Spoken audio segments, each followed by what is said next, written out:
Halo semuanya, Assalamualaikum warahmatullahi wabarakatuh. Shalom, Om Swastiastu, Namo Buddhaya, dan salam kebajikan.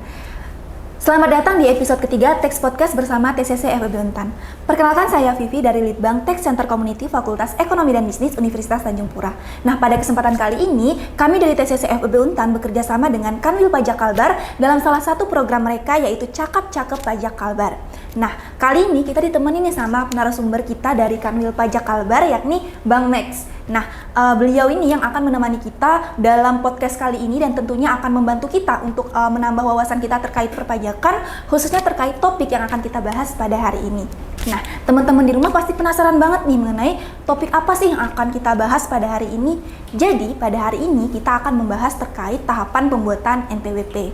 Nah, sebelumnya perlu untuk teman-teman ketahui dulu bahwa NPWP ini adalah nomor pokok wajib pajak yang digunakan sebagai sarana dalam administrasi perpajakan serta tanda pengenal diri maupun identitas bagi wajib pajak tersebut untuk menjalankan hak serta kewajiban perpajakannya.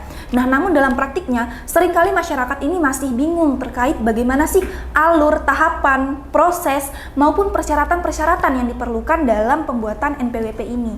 Nah, mungkin untuk lebih lanjutnya bisa kita tanyain langsung nih ke narasumber kita hari ini. Sekaligus kita sapa dulu. Selamat pagi Bang Max, gimana kabarnya hari ini nih? Selamat pagi, alhamdulillah sehat. Semoga Vivi dan teman-teman semua juga pada sehat ya. Amin. Nah, mungkin Bang Max bisa perkenalan dulu nih sama teman-teman di rumah, mungkin terkait identitas, posisi atau background pengalaman Bang Max sendiri di perpajakan. Mungkin singkat aja. Nama saya lengkapnya Mashkur. Cuman kadang ada yang kesusahan nyebutnya.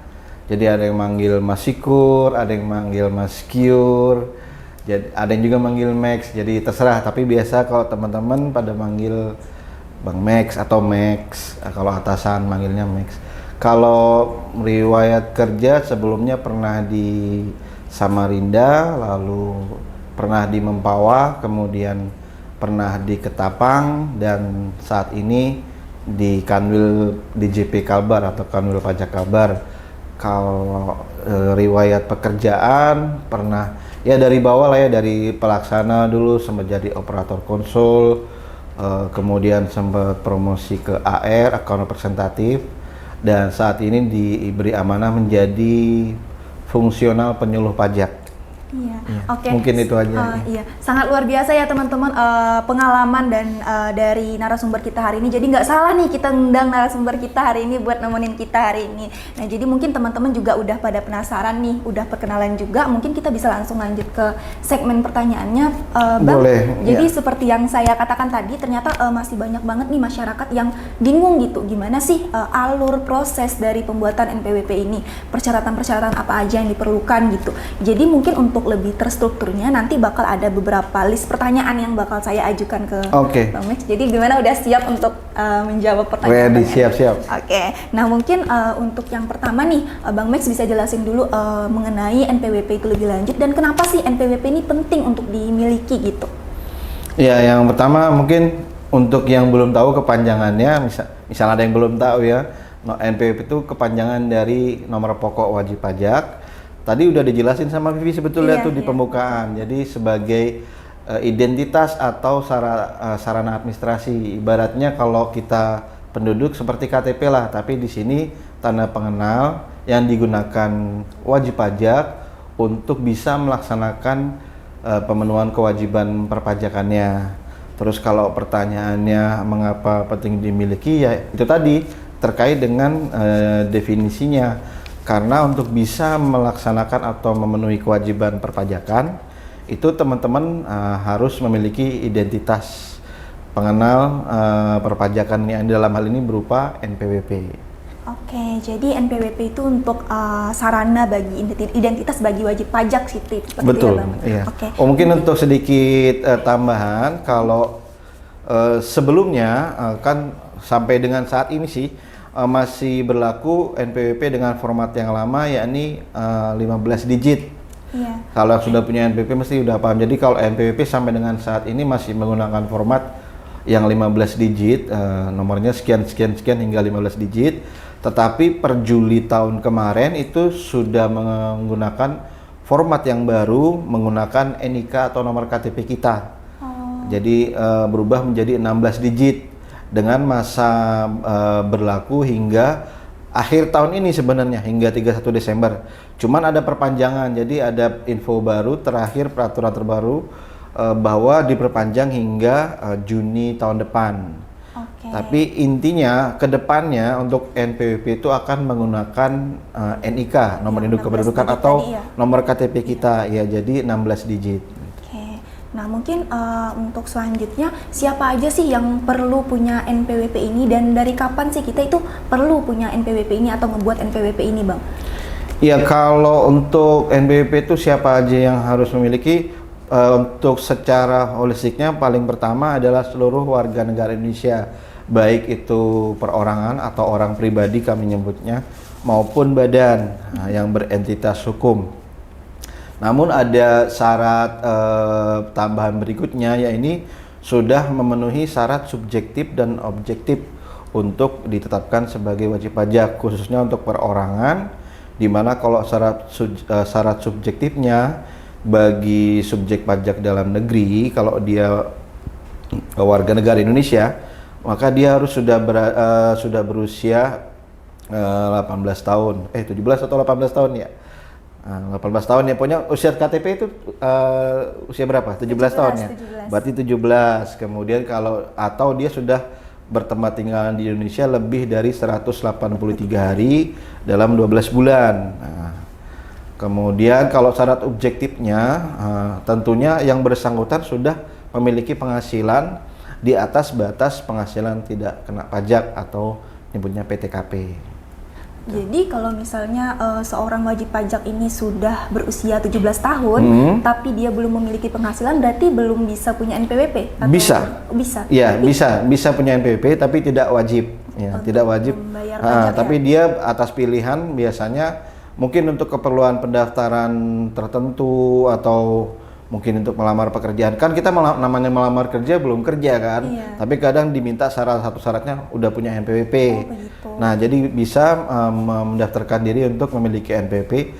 Tentunya nanti tidak, kewajiban perpajakannya masih 0, tapi untuk kewajiban lapornya tetap jalan, tapi lapornya nanti nihil. Oke, jadi seperti itu ya teman-teman. Untuk pertanyaan yang selanjutnya mungkin untuk pembuatan NPWP ini bagaimana sih cara mengajukannya? Apakah kita bisa langsung daftar aja secara online atau kita perlu ke kantor pelayanan pajaknya?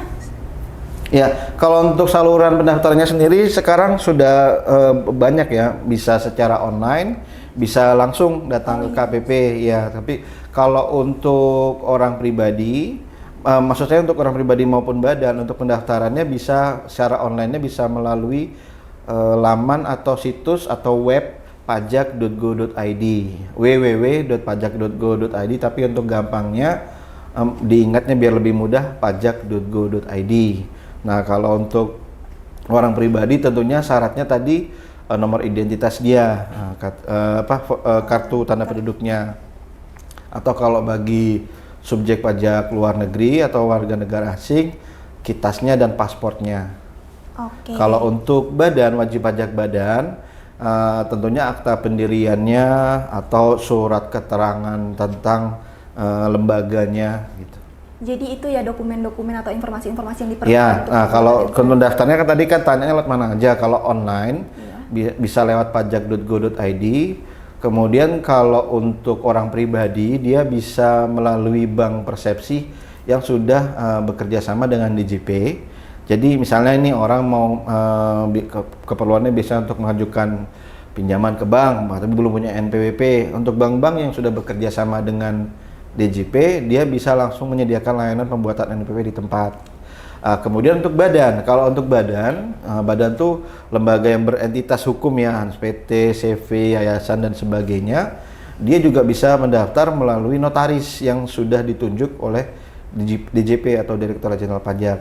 Tentunya selain yang online ada juga pendaftaran secara langsung, berarti baik itu orang pribadi maupun badan harus datang ke KPP atau KP2KP, kantor penyuluhan.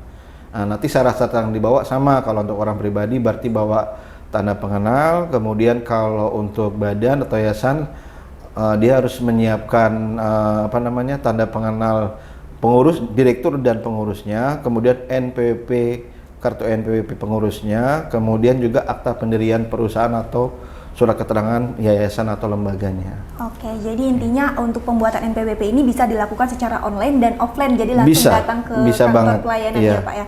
Oke, nah prosesnya itu lama nggak sih Pak kira-kira kayak? Maksimal 1 hari kerja. Oh, 1 hari itu langsung maksimal 1 hari NPWP. kerja. Oh, iya. Pada prakteknya sih langsung jadi gitu. Cuman kalau misalnya ada kendala di sistem, maksimal 1 hari kerja dipastikan selesai. Oh, jadi kendala sistem itu nggak terlalu lama gitu lah ya? Belum pernah sih, ya tapi iya. Oke. Biasanya gini, kalau syaratnya lengkap, memenuhi syarat semua, nggak ada masalah langsung jadi. Cuman kalau syaratnya biasanya kan ada yang mungkin belum dibawa atau syaratnya belum terpenuhi semua, itu mungkin agak terkendala. Tapi kalau syaratnya lengkap, dipastikan 1 hari jadi. Oke, nah dalam pembuatan NPWP secara online dengan offline ini ada nggak sih Pak kayak biaya yang dikenakan untuk pembuatan NPWP ini atau seluruhnya? Nggak ada. Seluruh layanan perpajakan tidak dipungut biaya. Sama sekali tidak dipungut biaya. Semua jenis layanan perpajakan baik itu online maupun offline, buat teman-teman jangan khawatir, dipastikan semua bebas biaya. Jika ada yang mengklaim misalnya ada uang ini, uang itu bisa lewat orang dalam, orang ini itu, silakan laporkan langsung ya di pajak, bisa lewat kering pajak di nomor 1500200 atau kalau pada main X atau Twitter, kalau sekarang X kan, bisa langsung mention ke kering pajak sama di akun kering pajak 1500200, atau kalau nggak mau lewat DJP bisa mau lewat KPK juga bisa lewat pengaduan@kpk.go.id. Laporin aja. Intinya semua layanan pajak itu gratis, apapun bentuknya, apapun jenisnya, maupun online atau offline gratis. Kalau ada pelanggaran, laporin aja, jangan takut. Oke, nah jadi perlu untuk teman-teman ingat nih bahwa pelayanan pajak ini seluruhnya gratis ya. Jadi kalau misalnya ada pungutan biaya, teman-teman bisa langsung laporin aja ke kering pajak tadi ya di nomor 1500200 atau bisa langsung mention di Twitternya kering pajak ya. Iya. Oke.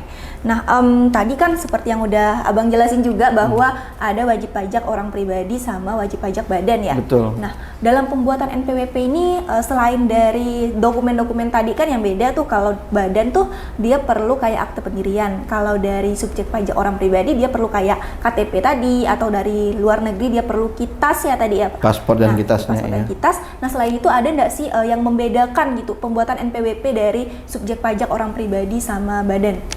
Kalau untuk badan itu bisa diwakilkan, tapi tentunya menggunakan surat kuasa ya. Tapi akan lebih baik untuk badan itu salah satu pengurus atau salah satu anggota dari badan tersebut, paling bagus sih direkturnya. Cuman kalau misalnya nggak bisa direkturnya, diwakili. Yang penting ada surat kuasa, gitu. Yang penting ada surat kuasa dan dipastikan dokumen yang dibawa, yang dipersyaratkan sudah dibawa semua, jadi nggak bolak-balik gitu. Makanya kalau saya pribadi nih, misalnya saya punya CV atau PT, saya prefer online karena kalau ada kekurangan nanti jadi gini, kalau misalnya dia pendaftaran online, jika dokumen yang kita upload untuk secara online lewat pajak.co.id nanti diarahkannya ke halaman irek atau erek.pajak.go.id ya. EREG, Echo Romeo Echo G apaan ya? Global ya. irek.pajak.go.id. Tapi biar gampang ya tadi itu aja pajak. Jadi kalau teman-teman buka di browser tuh atau di HP atau di laptop itu bukanya pajak.go.id aja. Nah, kalau bukannya lewat laptop, nanti ada 3 kan situ menunya. Ada daftar, ada belajar, sama layanan digital kan. Nah, kalau yang untuk daftar, klik aja yang daftar NPWP, nanti di situ diarahkan ke irek.pajak.go.id. Nah, bedanya apa kalau yang orang pribadi dengan badan? Kalau yang orang pribadi, kalau kita daftar online, misalnya syarat kita ada yang kurang, maka nanti akan dikirimkan respon berupa surat pernyataan yang bunyinya kurang lebih itu bukan surat pernyataan, surat yang bunyinya intinya ada kekurangan surat ini surat itu. Nah, kalau online kan kita gampang nyiapinnya kan. Kalau offline bolak-balik kita harus ada yang kurang, kita harus balik lagi ke rumah kita atau ke tempat kita untuk memenuhi kekurangannya. Nah, makanya tapi tetap diperbolehkan ya daftar offline itu, daftar langsung secara fisik datang ke KPP itu nggak dilarang. Tentunya boleh, sangat dibolehkan sekali. Cuman itu sih kalau untuk dari segi kepraktisan bukan badan doang ya, orang pribadi juga kan sama. Kalau kita orang pribadi kan kalau daftar lebih cenderung prefer yang mana? Kalau saya prefer yang online, kalau ada yang kurang nggak perlu bolak-balik, nggak makan transport, nggak makan waktu. Iya betul.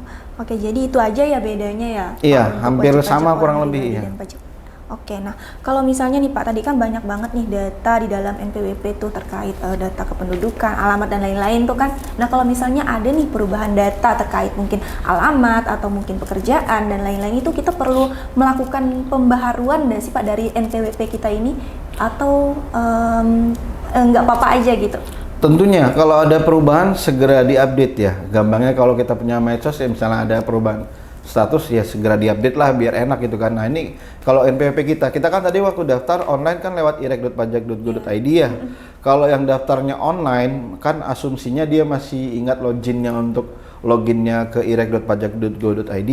Nah kalau pada saat kita login di irek.pajak.go.id itu ada menu untuk update atau perubahan data. Seperti itu. Ya, jadi nanti kita diminta misalnya kita taruhlah pada saat misalnya untuk orang pribadi nih, pada saat kita daftar NPWP kita masih single, kemudian kita sudah menikah, sudah berkeluarga, maka kita bisa lampirkan syarat-syaratnya misalnya uploadnya untuk menerangkan bahwa kita sudah berkeluarga, mungkin kartu keluarga atau scan-scanannya kartu keluarga dan sebagainya gitu. Iya. Kalau misalnya kita daftarnya online, asumsinya kan belum pernah masuk ke IREK. Kalau kita daftarnya fisik nih ke KPP, kemungkinan kan dia belum pernah masuk ke irek.pajak.go.id. Maka kalau untuk perubahan data maka harus datang ke KPP gitu. Emang lebih praktis online berarti ya? Tapi seandainya misalnya daftarnya pertama offline, fisik datang ke kantor langsung, berikutnya kalau mau melakukan perubahan data lewat irek.pajak.go.id apakah bisa? Bisa. Berarti harus bikin akun dulu di irek.pajak.go.id. Nanti setelah buat akun setelah akunnya jadi tinggal ngupdate-nya, tapi butuh proses ya karena kan ada verifikasi dari petugas pajak. Karena ini kan bukan cuma sekedar perubahan status atau apa kan, tapi misalnya dari single ke married itu harus ada buktinya, harus ada dasarnya gitu. Jadi nanti ada verifikasi dari petugas pajak gitu. Ya. Oke, nah untuk wajib pajak yang sudah memiliki NPWP ini kira-kira kewajiban-kewajiban apa sih yang harus mereka penuhi atau mereka pahami seperti itu Bang? Ya, secara umum kewajiban wajib pajak itu baik orang pribadi maupun badan kan kalau tarik dari core-nya itu namanya DHBL, daftar, hitung, bayar, lapor. Nah untuk wajib pajak yang sudah terdaftar berarti kan kewajiban daftarnya udah gugur nih. Berarti tinggal dari DHBL tinggal hitung, bayar, lapor. Nah untuk menghitungnya sendiri baik untuk orang pribadi maupun badan tentunya ada perbedaan tarif dan sejenisnya ya, ada perbedaan cara gitu, ada perbedaan metode. Tetapi kalau secara garis besar kalau untuk orang pribadi itu kan dibagi dua sebenarnya, orang pribadi karyawan dan non karyawan. Kalau saya sih biasa kalau dalam penyuluhan menyampaikannya ke teman-teman, ke wajib pajak atau ke masyarakat. Kalau karyawan itu intinya orang yang digaji, mau dia negeri, mau dia swasta gitu. Kalau non karyawan berarti orang yang menggaji diri mereka sendiri. Kalau orang Melayu bilang gaji diri seorang gitu kan. Jadi dia punya usaha, dia sendiri yang menggaji dirinya gitu kan. Nah kalau kayak saya kan misalnya kan, saya kan hitungannya ASN pegawai negeri nih, berarti saya digaji. Nah untuk yang karyawan, kewajiban menghitungnya dilakukan oleh pemberi kerja. Kan tadi DHBL kan, daftar hitung. Nah, kewajiban hitungnya dilakukan oleh si pemberi kerja yang menggaji dia gitu. Sama kewajiban bayarnya juga. Jadi DHB sudah terpenuhi nih, hitung dan bayar dilakukan oleh pemberi kerja. Oh jadi langsung dipotong aja dari penghasilan mereka gitu ya? Iya, jadi yang menghitung, memotong itu pemberi kerja, yang menyetorkan juga pemberi kerja. Kewajiban si wajib pajaknya untuk yang karyawan tinggal lapor. Tinggal melaporkan aja. Ya, jadi ini kita bicaranya yang sudah punya NPWP kan. Nah, jadi yang sudah punya NPWP ini orang pribadi. Kalau dia karyawan maka kewajibannya tinggal lapor karena untuk perhitungan sama pembayaran atau penyetorannya itu dilakukan oleh pemberi kerja kecuali dia punya usaha tambahan. Maksudnya dia misalnya dia pegawai negeri tapi dia punya warung kopi misalnya atau dia punya kafe atau warung kelontong kecil-kecilan apapun lah. Tapi intinya dia punya penghasilan tambahan dari usahanya sendiri, maka ada tambahan mungkin kewajiban pembayaran yang harus dia penuhi. Atau ada kewajiban tambahan di pelaporannya. Kalau untuk wajib pajak badan, maka setelah daftar tadi, setelah ber-NBP, maka kewajiban hitung bayar lapor ya dilakukan sendiri gitu. Ya, tidak perlu dilakukan oleh pemberi kerja ya. Jadi secara umum itu tadi tuh kewajiban wajib pajak itu apa? DHBL. Daftar, hitung, bayar lapor. Ya. Oke. Nah mungkin mumpung lagi ngomongin ini nih Pak, mungkin Bapak bisa nih kasih tahu ke teman-teman dikit terkait mungkin penghasilan dari wajib pajak ini harus semuanya dipotong pajak atau ada aturan tertentu gitu ya? Ya, ini ngomongnya mungkin orang pribadi kali ya. Iya, Kalau orang pribadi, pertama tadi penghasilan yang dikenakan pajak itu tentunya setelah lewat dari batas PTKP atau penghasilan tidak kena pajak. Gampangnya, jadi ada beberapa kalau ditabelkan itu ada lapisan-lapisan penghasilan tidak kena pajak dari orang pribadi yang belum menikah, belum punya tanggungan, sampai orang sudah menikah, sudah punya tanggungan, dan seterusnya. Tapi gampangan nih kalau untuk teman-teman terutama mahasiswa ya, asumsinya belum nikah gitu kan, tapi sudah bekerja, udah punya penghasilan. Selama per bulannya penghasilannya dia di bawah atau belum lewat dari 4.500.000, maka pajaknya 0. Berarti nggak perlu bayar pajak. Kalau dia pekerjaannya sebagai karyawan. Baik itu negeri maupun swasta. Negeri itu termasuk TNI Polri ya. Jadi PNS, polisi, TNI itu termasuk hitungannya karyawan negeri kan. Terus kalau yang kerja di swasta misalnya bank A, bank B, bank C dan seterusnya itu swasta, itu maka hitungannya juga tetap karyawan. Nah kalau salary-nya, THP-nya, take home pay-nya atau penghasilan di bawah 4,5 juta, maka pajaknya 0. Wajib laporannya tetap nih. Oh iya, tapi pajaknya 0. Cuman kan misalnya dia wajib bayar pun misalnya lebih dari itu tuh, kewajiban bayarnya kan yang melakukan pemberi kerjanya. Iya, kewajiban kitanya sebagai wajib pajak orang pribadi hanya dilapor gitu. Karena statusnya sebagai karyawan. Nah, kalau yang usaha bagaimana? Nah, yang usaha ketentuannya beda lagi nih. Misalnya teman-teman kan nggak semua kerja jadi karyawan atau pegawai negeri atau swasta ya. Bisa aja ada yang buka usaha. Nah itu masuknya selama dia masih UMKM. UMKM itu batasannya omset setahun tidak lebih dari 4,8 miliar nih. Jadi kalau sebelum lewat dari 4,8 miliar sebetulnya masih UMKM segede apapun usahanya.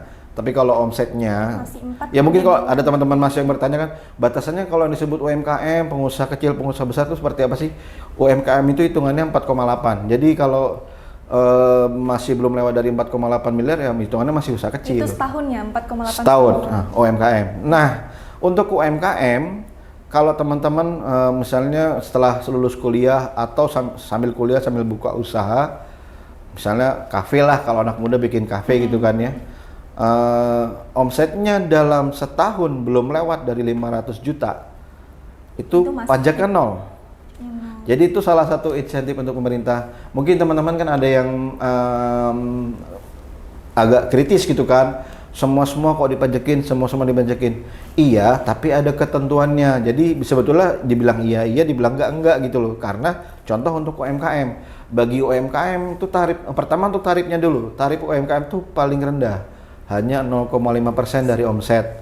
Tapi kan tergantung usahanya juga ya. Kalau dia omsetnya besar tapi profit marginnya kecil ya sebetulnya nggak bisa dilihat dari omset kan. Maka yang tarif tadi 0,5% kata sebagian teman-teman mahasiswa yang kritis itu gede Pak, 0,5% tuh Pak, karena kan untungnya cuma tipis gitu kan. Ya makanya insentif kedua dari pemerintah adalah jika omset teman-teman UMKM itu tidak lebih dari 500 juta dalam setahun, maka PPh-nya 0. Alias nggak kena pajak gitu. Kena pajak sebetulnya cuma 0 gitu loh. Pajaknya 0. Nah, yang dipajakin yang pada saat berapa kalau UMKM? Jadi misalnya Vivi nih buka kafe, omsetnya 499 juta setahunnya atau 500 lah pas, 500 juta setahun. Itu pajaknya 0. Tapi kalau omsetnya 510 juta, pajaknya berapa? 0,5% dikali 510 juta. Salah.